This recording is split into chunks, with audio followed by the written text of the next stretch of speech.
स्वागत है आपका विज्ञान वृक्ष पर, जो बीएससी के स्टूडेंट्स और एस्पायरिंग स्कॉलर्स के लिए ज्ञान और सफलता का एक अनोखा साथी है। नमस्कार दोस्तों, विज्ञान वृक्ष ऑनलाइन प्लेटफॉर्म पर आप सभी का हार्दिक स्वागत है। और आज की क्लास में हम देखने वाले हैं कई इंपॉर्टेंट कंपाउंड्स का पीएमआर स्पेक्ट्रा, यानी कि हम बात कर रहे हैं हमारे प्रोटॉन मैग्नेटिक रेजोनेंस स्पेक्ट्रोस्कोपी की। और जिसमें हमारा पहला कंपाउंड है जिसका स्पेक्ट्रा हम देखना चाह रहे हैं वो है हमारा इथाइल ब्रोमाइड। तो देखिए, सबसे पहले मैं आपको ऐसा कुछ बताता हूं जिससे हम ये इमेजिन कर पाएंगे कि किस तरह का इसका स्पेक्ट्रा हमें देखने को मिलेगा। तो सबसे पहले अगर हम इसका स्ट्रक्चर की बात करते हैं तो इसका जो मोलिकुलर फॉर्मूला होता है वो होता है CH3CH2Br। यानी कि अगर हम स्पेक्ट्रा देखने से पहले कुछ इमेजिन करें कि स्पेक्ट्रा किस प्रकार का होगा तो उस स्टेप पर चलते हैं। आप देख पाएंगे कि Br जो है ना, Br हमारा कैसा होता है, स्ट्रॉन्ग। ये हमारा होता है इलेक्ट्रॉन विड्रॉइंग ग्रुप। ठीक है, क्या होता है, इलेक्ट्रॉन विड्रॉइंग ग्रुप। तो यानी कि इसका काम क्या होगा, इलेक्ट्रोनेगेटिव ग्रुप है तो यहां से ये इलेक्ट्रॉन को विड्रॉ करेगा, इलेक्ट्रॉन जो डेंसिटी है उसको अपनी तरफ खींच लेगा। जब ये इलेक्ट्रॉन डेंसिटी को खींचेगा तो ये इस कार्बन से जुड़ा हुआ है, ये इस कार्बन से जुड़ा हुआ है, तो ये इलेक्ट्रॉन डेंसिटी इस कार्बन से खींचेगा। तो ये वाले जो प्रोटॉन है ना, ये प्रोटॉन आपके हो जाएंगे डीशील्डेड प्रोटॉन। कौन से, डीशील्डेड प्रोटॉन। और मैंने आपको बताया था कि हमारे पास जो ग्रुप होते हैं वो एक तो होते हैं स्ट्रॉन्ग डीशील्डेड टाइप के, एक होते हैं वीक डीशील्डेड टाइप के। तो देखिए, जो ब्रोमीन है ये वीक डीशील्डेड टाइप का ग्रुप है। अब अगर मैं यहां से टोटल प्रोटॉन देखना चाहता हूं कि कितने टाइप के प्रोटॉन मुझे देखने को मिलते हैं, तो एक तो मेरे पास ये प्रोटॉन है और एक ये प्रोटॉन है। यानी कि एक तो मेरे पास कितने हैं, 3 हाइड्रोजन हैं जो CH3 ग्रुप के हैं। एक मेरे पास 3 हाइड्रोजन हैं जो 2 हाइड्रोजन हैं दो CH2 ग्रुप के हैं। तो अगर मैं ये देखना चाहूं कि हमें इनके कारण कैसा सिग्नल मिलेगा और इनके कारण कैसा, तो देखिए अब अगर मैं इसकी बात करूं, इसका सिग्नल देखूंगा तो इसका डिपेंड करेगा इसकी स्प्लिटिंग इसके नेबरिंग के ऊपर। नेबर में 3 इक्विवेलेंट हाइड्रोजन है, तो यानी कि इसकी वजह से मुझे क्या मिलेगा, यहां से मुझे मिलेगा एक क्वार्टेट। क्या मिलेगा दोस्तों, क्वार्टेट मिलेगा। क्योंकि जो रूल था मैं कल उसको रूल आपको बता चुका हूं, हाइड्रोजन के केस में हम N+1 जो रूल है वो लेकर के चलते हैं। तो 3 इसके पड़ोस में नेबरिंग हाइड्रोजन है, तो यहां से मेरे पास 4 यानी कि 3 की वजह से 4 के अंदर मेरी पीक स्प्लिट हो जाएगी। अब वैल्यू के ऊपर बात करते कि कहां पर वैल्यू आनी चाहिए। देखो, मैंने आपको बताया था कि अगर मेरे पास कोई सेकेंडरी कार्बन है तो सेकेंडरी कार्बन की वैल्यू मेरे पास कुछ 1.3 के आसपास होती है, 1.3 से 1.5 के आसपास होती है।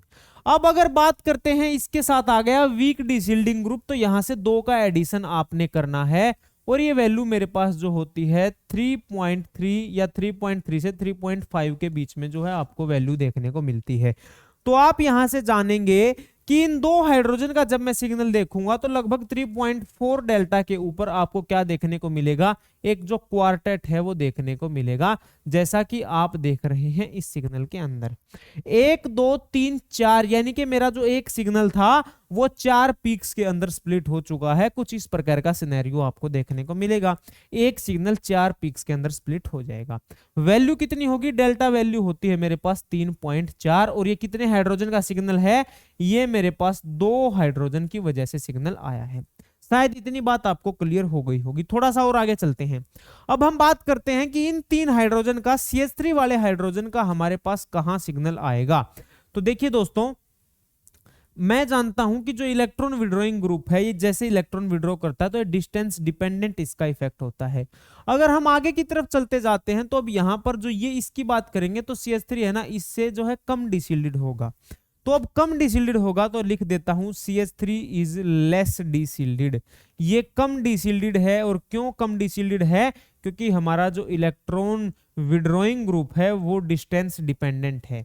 तो यानी कि जब ये मैं बात करता हूं कि पर्टिकुलर मेरे पास अगर ये सिंपल प्राइमरी ग्रुप है तो 0.9 इसकी पर्टिकुलर वैल्यू होती है। और 0.9 होगी लेकिन डीशील्डेड होगा, लेकिन थोड़ा सा कम होगा, इसीलिए ब्रोमीन का कम इफेक्ट इसके ऊपर लग पाता है। तो 0.9 में जब मैं 2 का एडिशन हम नहीं कर सकते, हम यहां पर लगभग 0.8 का एडिशन कर देते हैं तो 1.7 डेल्टा के ऊपर जो है मुझे वैल्यू देखने को मिलती है। अब वैल्यू देखेगी 1.7 डेल्टा के ऊपर, यानी कि अब मेरा जो सिग्नल है 3 हाइड्रोजन के कारण इनकी वजह से 1.7 डेल्टा के ऊपर सिग्नल आएगा। ये सिग्नल तो आएगा, लेकिन अब ये स्प्लिट कितने के अंदर होगा, यानी कि हम बात करेंगे स्पिन स्पिन स्प्लिटिंग की। तो स्पिन स्पिन स्प्लिटिंग हम देखेंगे तो इसके पड़ोस में कितने हाइड्रोजन है, 2 हाइड्रोजन है।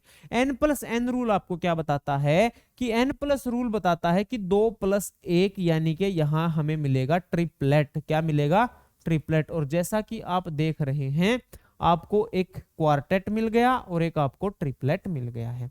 इतनी बात आपने जान ली। ये आपको मिल गया n+1 रूल के हिसाब से। आपने देख लिया कि हमारा जो इथाइल ब्रोमाइड है उसका कैसा कैसा स्पेक्ट्रा, यानी कि ऐसी कुछ पीक्स आपको देखने को मिलेंगी। ये आपको मिला 2 हाइड्रोजन की वजह से, और ये मिला आपको 3 हाइड्रोजन का सिग्नल। लेकिन अब बात करते हैं इसकी इंटेंसिटी की। ये इंटेंसिटी जो है, देखिए यहां पर आप देख रहे हैं 2 ये पीक जो है ना, ये हाइट में इन 2 पीक से छोटी हैं। क्यों है वो आपको बताता है पास्कल ट्रायंगल। पिछली क्लास में मैं आपको पास्कल ट्रायंगल भी समझा चुका हूं, और वो एक्सप्लेन करता है इनकी इंटेंसिटी को, इनका रेशो कैसे आया है। एक बार जो थ्योरी यहां लिखी हुई है उसको देख लेते हैं, फिर पास्कल ट्रायंगल भी मैं आपको बता दूंगा। देखिएगा, आपको क्या बताता है कि यहां पर हमारे पास 2 टाइप के प्रोटॉन है एक इथाइल ब्रोमाइड के अंदर। किस किस प्रकार के, एक CH3 के हैं और एक CH2 के हैं, और दोनों के दोनों जो है ना वो मुझे जो डिफरेंट सिग्नल हमें यहां से दिलाते हैं। इतनी बात शायद आप जानते होंगे। जो इंपॉर्टेंट पॉइंट यहां से आप नोट कर सकते हैं, मैं उस इंपॉर्टेंट पॉइंट की बात करता हूं मित्रों। देखिए क्या इंपॉर्टेंट पॉइंट है कि the electron density surrounding CH2 proton lowers in comparison to CH3 protons. जो इलेक्ट्रॉन डेंसिटी है CH2 के अराउंड वो कम हो जाती है, किसके रिस्पेक्ट में, CH3 के रिस्पेक्ट में। और क्यों होता है ऐसा, वो -I इफेक्ट लगता है हमारे ब्रोमीन एटम का। ब्रोमीन एटम -I इफेक्ट लगा करके जो CH2 ग्रुप है उसकी इलेक्ट्रॉन डेंसिटी को अपनी तरफ खींच लेता है, जिसकी वजह से हमारा जो CH2 प्रोटॉन्स है वो डीशिल्डेड हो जाते हैं। किसकी अपेक्षा, CH3 प्रोटॉन की अपेक्षा। इसीलिए CH2 जो है वो स्मॉलर फील्ड पर वो हमें देखने को मिलता है 3.4 डेल्टा के ऊपर जो है उसकी वैल्यू देखने को मिलती है। दूसरा जो इसका 1.7 के ऊपर हमें देखने को मिलती है CH3 के केस में। अब यहां से एक और इंपॉर्टेंट बात जो आती है वो आती है इनकी 2 सिग्नल की रेशो 3:2। ये कहां से आया, देखियो रेशो आपको दिखाता हूं। देखिएगा, आपने देखा है इसका जो फॉर्मूला होता है वो होता है CH3CH2Br, CH3CH2Br। अब जो रेशो 3:2 आया है वो रेशो कैसे आया है, ये आपको रेशो बताता है इसके हाइड्रोजन की काउंटिंग पे डिपेंड करता है। यानी कि जो 3 हाइड्रोजन है वो एक जैसे हैं और 2 हाइड्रोजन है वो एक जैसे हैं। इसको हम बोल सकते हैं हमारा एरिया अंडर द पीक। जो हम बात करी थी, एरिया अंडर पीक का रेशियो हमारे पास आता है 3 हाइड्रोजन 2 की वजह से।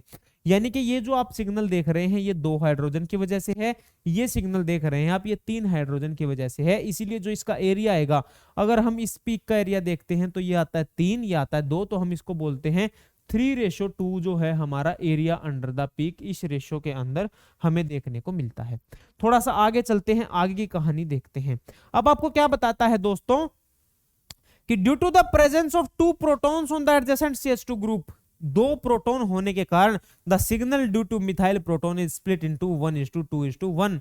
क्योंकि मैं आपको पहले बता चुका हूं जो 1:2:1 में ये सिग्नल स्प्लिट हुआ है, ये किस वजह से हुआ है, ये हुआ है हमारा कपलिंग होने की वजह से, स्पिन स्पिन कपलिंग की वजह से। पीछे जब मैंने आपको स्पिन स्पिन स्प्लिटिंग की क्लास ली थी तो आपको डिटेल में बताया था कि क्या फिनोमिना होता है। जो हमारा एडजेसेंट कार्बन के ऊपर जो प्रोटॉन प्रेजेंट होता है उसकी स्पिन की डायरेक्शन हमें इंडिकेट करती है कि हमारा जो ओवरऑल कपलिंग के बाद जो हमें पिक देखने को मिलेगी उस पिक की इंटेंसिटी कैसी होगी। सारे के सारे केस मैंने आपको बताए थे, जब एक सिग्नल 5 में टूटा था, 6 में टूटा था, 7 में टूटा था, कैसी उनकी इंटेंसिटी थी, और वो इंटेंसिटी एक्सप्लेन करी थी पास्कल ट्रायंगल ने। अब आपने देख लिया 3 की इंटेंसिटी तो 1:2:1 है, और जब 4 में टूटा तो 1:3:3:1 है। इसके बाद भी हमारे पास एक केस आया था जिसमें मैंने क्या बताया था कि मैंने आपको कुछ ऐसे ऐसे स्पेक्ट्रा, आपको एक ट्रायंगल बनाई थी। कैसी ट्रायंगल बनाई थी, देखिए बात करते हैं। मैंने एक ऐसी ट्रायंगल आपके सामने बनाई थी जिसका नाम दे दिया था पास्कल ट्रायंगल।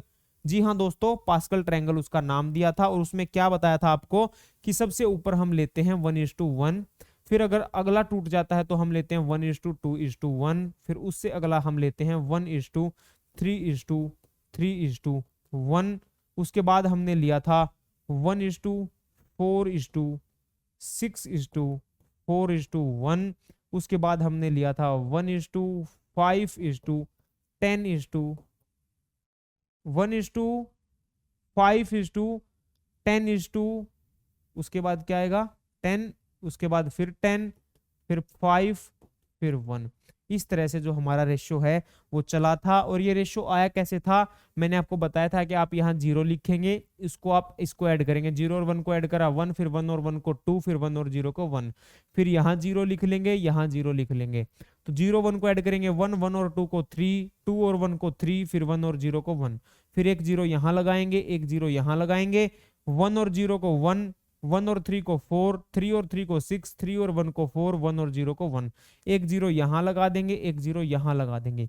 0 1 1 1 4 5 4 6 10 6 4 10 4 1 5 1 0 1, एक 0 यहाँ लगा देंगे, एक 0 यहाँ लगा देंगे।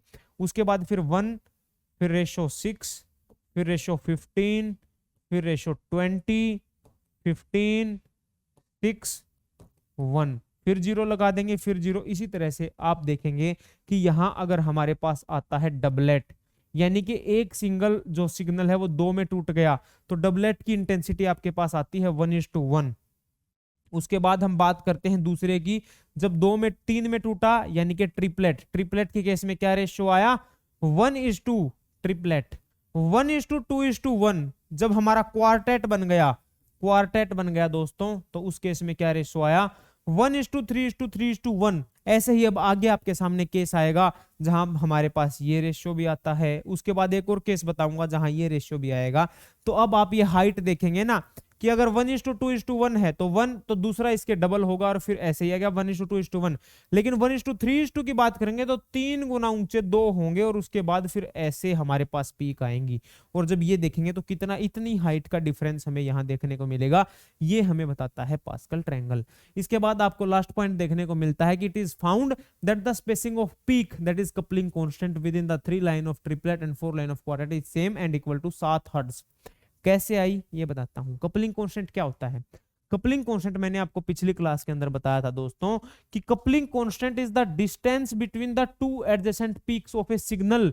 एक सिग्नल के 2 एडजेसेंट पीक के बीच की जो दूरी होती है हम उसे कपलिंग कांस्टेंट कहते हैं। और ये वैल्यू कितनी आती है 7 हर्ट्ज आती है इस केस में। अब आपको ये सिग्नल मिला, देखिए ये सिग्नल की बात कर लेते हैं, यानी कि इन दो सिग्नल की जो पीक के बीच की जो दूरी है ये 7 हर्ट्ज है। अब आप इसके पीक की या इस पीक की या इस पीक की दूरी निकालेंगे तो वो भी 7 हर्ट्ज आएगी, और इनके बीच की दूरी निकालेंगे तो वो भी 7 हर्ट्ज ही आएगी। लेकिन अगर इस सिग्नल और इस सिग्नल के बीच की दूरी निकालेंगे तो वो 7 हर्ट्ज नहीं आएगी। तो ये हमारा केस था इथाइल ब्रोमाइड का। आगे की तरफ चलते हैं और दूसरे केस की जानकारी एकत्रित करते हैं। देखिएगा आपके सामने जो नया केस बन करके आया है वो है एन प्रोपाइल ब्रोमाइड का। तो इसके बारे में थोड़ी सी जानकारी लेते हैं। सबसे पहले इसका फॉर्मूला देखते हैं, CH3 CH2 CH2 Br। तो देखने से हमें क्या लग रहा है, मेरे पास 2 2 4 3 7 प्रोटॉन हैं। अब आप ऐसा भी देख सकते हैं कि ये CH2 है, ये CH2, तो इनका एक ही सिग्नल आएगा। और अगर आप ऐसा देख रहे हैं तो आप बिल्कुल गलत हैं, ऐसा नहीं होगा। ये डिपेंड करेगा इसके केमिकल एनवायरनमेंट के बारे में कि इसका एनवायरनमेंट कैसा है। तो आइए दोस्तों इसकी बात करते हैं। तो सबसे पहले हम देखते हैं कि हमारे पास क्या है, वीक डीसिल्डिंग ग्रुप प्रेजेंट है। तो वीक डीसिल्डिंग ग्रुप क्या करेगा, इसको अफेक्ट करेगा जो ये 2 हाइड्रोजन है। अब अगर ये प्राइमरी है तो प्राइमरी में वैल्यू होगी 0.9, उसके अंदर क्या कर देगा लगभग। लेकिन ये क्योंकि यहां भी अटैच है यहां भी अटैच है तो प्राइमरी नहीं बचता है। लेकिन देख लेंगे 0.9 और साथ में Br की वजह से एडिशन, और ये वैल्यू मेरे पास अब 0.9 से हट करके 3.45 डेल्टा तक पहुंच जाती है। इसके पड़ोस में है ये 2 की वजह से क्या आएगा ट्रिपलेट। तो यहां लिख देते हैं 2 की वजह से आया ट्रिपलेट। तो यहां जो मेरे पास वैल्यू आती है ये वैल्यू 3.45 डेल्टा के ऊपर मुझे एक ट्रिपलेट देखने को मिलता है। क्या देखने को मिलता है? ट्रिपलेट। ये किसकी वजह से है? ये है ड्यू टू 2 हाइड्रोजन, किसके? CH2 के, Br के कारण। इसके कारण हमें देखने को मिला। अब आगे की तरफ चलते हैं। अब बात करते हैं इसकी। यहां पर हमारे पास एक CH2 है। आप देख चुके होंगे N+1 रूल से हमने निकाल लिया है कि इसके बराबर में 2 हैं, तो 2 + 1 स्प्लिट होके 3 से हमें मिला ट्रिपलेट। इसकी बात करेंगे। देखिएगा दोस्तों जब हम इसकी बात करते हैं तो हम क्या पाते हैं कि अब यहां से यहां तक जब जाते हैं तो थोड़ी सी इसकी जो इंटेंसिटी है, इसकी इलेक्ट्रॉन विड्रॉइंग जो इंटेंसिटी है, जो डीशिल्डिंग का इसका फिनोमेना, उसकी स्ट्रेंथ थोड़ी सी कम हो जाती है। अगर सेकेंडरी की बात करता हूं तो वैसे जनरली तो 1.3 आती है, लेकिन अब थोड़ा सा वीक डीशिल्डिंग ग्रुप बनेगा तो इसके अंदर भी डीशिल्डिंग का इफेक्ट आएगा और ये वैल्यू भी कुछ ना कुछ चेंज होगी, तो ये वैल्यू हमारी पहुंचती है 1.95 तक। और अब देखिए इसके बराबर में 2 इधर हैं और 3 इधर हैं, यानी कि टोटल इसके पास कितने हो गए? टोटल इसके पास जो हमारे प्रोटॉन बनते हैं वो हमें कितने देखने को मिलते हैं? ये हमें मिलते हैं दोस्तों 2 और 3 5। तो इसकी वजह से क्या होता है, यहां आती है इसकी स्प्लिटिंग। उस स्प्लिटिंग के बारे में जानते हैं कि इसके केमिकल नेचर की वजह से ये स्प्लिटिंग दिखा देगा। उसके बाद यहां पहुंचते हैं, CH3 की बातें करते हैं।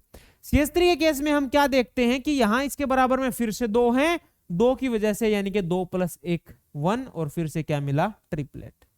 जी हां दोस्तों, आपने बिल्कुल सही देखा, हमने यहां मिला ट्रिपलेट। तो आगे बात करते हैं, यहां देखेंगे कि किस प्रकार का इसका स्पेक्ट्रा मिलता है। एक बार मैंने स्पेक्ट्रा आपको दिखा दिया है, थ्योरेटिकल पोर्शन आपको बताता हूं, उसके बाद देखेंगे आगे की कहानी। देखिए सबसे पहले सबसे इंपॉर्टेंट बात जो है वो आप यहां से देख सकते हैं। आप क्या देखते हैं कि एन प्रोपाइल जो ब्रोमाइड हमने देखा, मैं उसको ABC के नाम से, मैंने उसके जो 3 प्रोटॉन हैं वो मैं क्या कर देता हूं, मैं नेमिंग कर देते हैं। पहले देखिएगा, इस प्रोटॉन को हम मानते हैं A, ये प्रोटॉन मेरे A हैं, ये प्रोटॉन मेरे B हैं, ये प्रोटॉन मेरे C हैं।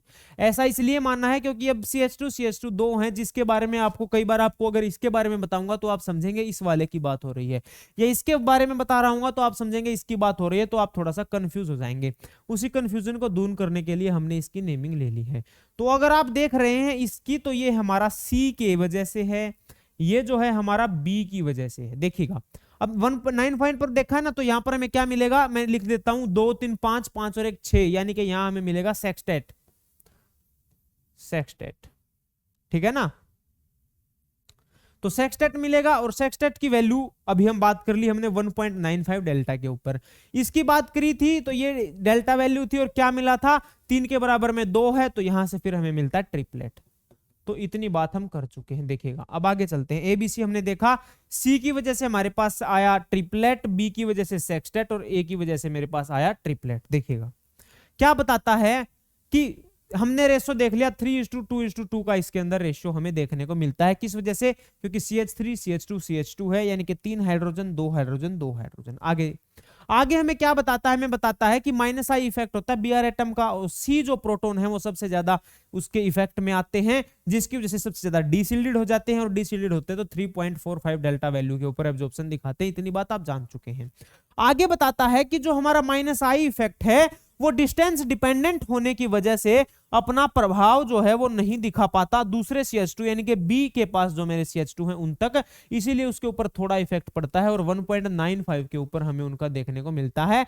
और जो A प्रोटॉन है वो तो क्या होता है, वो तो सबसे कम अपफिल्ड होते हैं, और मतलब सबसे ज्यादा सील्डेड वही होते हैं, और अपफील्ड में यानी कि कम वैल्यू के ऊपर हमें एब्जॉर्प्शन दिखाते हैं। डाउनफील्ड अपफील्ड के अंदर आपने जो है वो थोड़ा सा मतलब दिक्कतबाजी नहीं आनी चाहिए आपको। डाउनफील्ड का मतलब है ज्यादा वैल्यू, अपफील्ड का मतलब है कम वैल्यू। आगे या आपने इसका देखना है कि डेल्टा जो है शिफ्ट आपकी बताई हुई है वो 7 हर्ट्ज के ऊपर, ये जो है ना डेल्टा नहीं है, ये हमारी होती है जे वैल्यू। मैं यहां लिख देता हूं, ये है मेरी जे वैल्यू। जे वैल्यू क्या होती है? ये है हमारी जे वैल्यू, यानी कि अब आप क्या देखेंगे, जैसे कि जे मेरा 7 हर्ट्ज आया है, यानी कि आप इस सिग्नल के इस सिग्नल जो है ट्रिपलेट में हुआ है, आप इनके बीच की दूरी निकालेंगे तो इनके बीच की जो दूरी आएगी वो आप क्या पाएंगे कि यहां से यहां तक की जो डिस्टेंस है वो 7 हर्ट्ज है। यहां से यहां तक की इन पीक्स की देखेंगे तो वो भी 7 हर्ट्ज होगी, लेकिन इनकी देखेंगे वो भी 7 हर्ट्ज होगी, लेकिन यहां से यहां तक की और यहां से यहां तक की इन सिग्नल के बीच की जो डिस्टेंस है वो 7 हर्ट्ज नहीं हो सकती। थोड़ा सा आगे चलते हैं। फिर आपको यही बात देखी, आपको रेशियो बता दिए गए हैं 1:2:1। इस केस में ये जो रेशियो है ना, ये मैं आपको पहले बता चुका हूं। देखिएगा ये जो रेशियो मैंने आपको बताया है यहां पर, ये जो केस है आपके सामने, देखिएगा दोस्तों यहां पर ये क्या है 1:2:1। ये रेशियो कहां से आया? ये आपको बताता है पास्कल ट्रायंगल।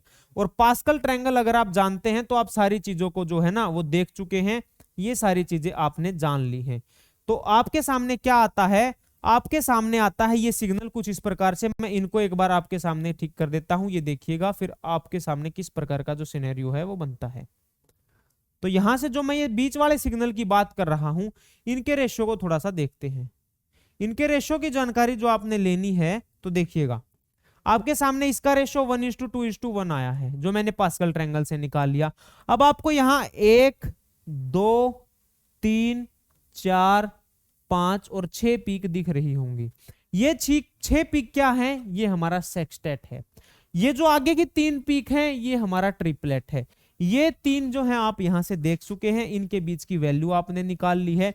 रेशियो आप यहां से क्या देख पाएंगे? अब 6 के अंदर टूटता है ना, तो पिछले केस में मैंने पास्कल ट्रायंगल बताया था, ये देखिएगा यहां से आपने देखा था पास्कल ट्रायंगल। तो अगर डबलेट, ट्रिपलेट, क्वार्टेट, उसके बाद क्या आया था? 3, 2, 5 पेंटेट, और उसके बाद हमारा सेक्सटेट। सेक्सटेट के अंदर क्या रेशियो आया था? 1:5:10:10:5:1, यही रेशियो हमारा आता है यहां। ये जो हमारा रेशियो है दोस्तों, ये आता है कैसे? ये रेशियो है 1:5:10:5 कितना? 1:5:10:10:5:1, ये रेशियो आता है हमारा। तो इस प्रकार से हमारा जो एन प्रोपाइल ब्रोमाइड है, उसकी सारी की सारी जानकारी हमने देख ली। हमने इसका रेशियो जान लिया। ये जो रेशियो है ना, ये हम निकालते हैं पास्कल ट्रायंगल से, ये भी आपको बता दिया। इंपॉर्टेंट चीज आपने क्या देखनी है, अब ये हम क्यों बता रहे हैं, कई बार आपको क्वेश्चन ऐसा देखने को मिलता है कि आपको स्पेक्ट्रा जो है वो दे दिया जाता है और आपने ये बताना होता है कि किस कंपाउंड का हमारा स्पेक्ट्रा है। तो एक बार आप अपनी नजरों में से सारे स्पेक्ट्रा को निकाल लेंगे, तो आपको कोई भी स्पेक्ट्रा दे दिया जाए, आप उसको पहचानने में फिर आपको कोई भी दिक्कत नहीं होगी। तो ये सारी की सारी मेरी कहानी थी जो मैंने आपको बताई है। हमने देखा कि इसके किस किस प्रकार का इसका जो है एरिया का रेशियो था, पीक एरिया का, कहाँ इसकी वैल्यू लाई करती है, कहां पर जो है हमें इसके सिग्नल देखने को मिलते हैं, और इसके बीच की जो कपलिंग कांस्टेंट की वैल्यू है वो क्या है। यहां पर 2 हमने देख लिए, इथाइल ब्रोमाइड और एन प्रोपाइल ब्रोमाइड। अगले केसेस में ब्रोमीन के जो और कंपाउंड है, जैसे कि आइसोप्रोपाइल ब्रोमाइड है, उसको जानेंगे, और जो फर्दर 1-2 और केसेस होता है उसके बारे में हम आने वाली क्लास के अंदर चर्चा करेंगे। आज के लिए इतना ही। आप सभी का बहुत बहुत धन्यवाद।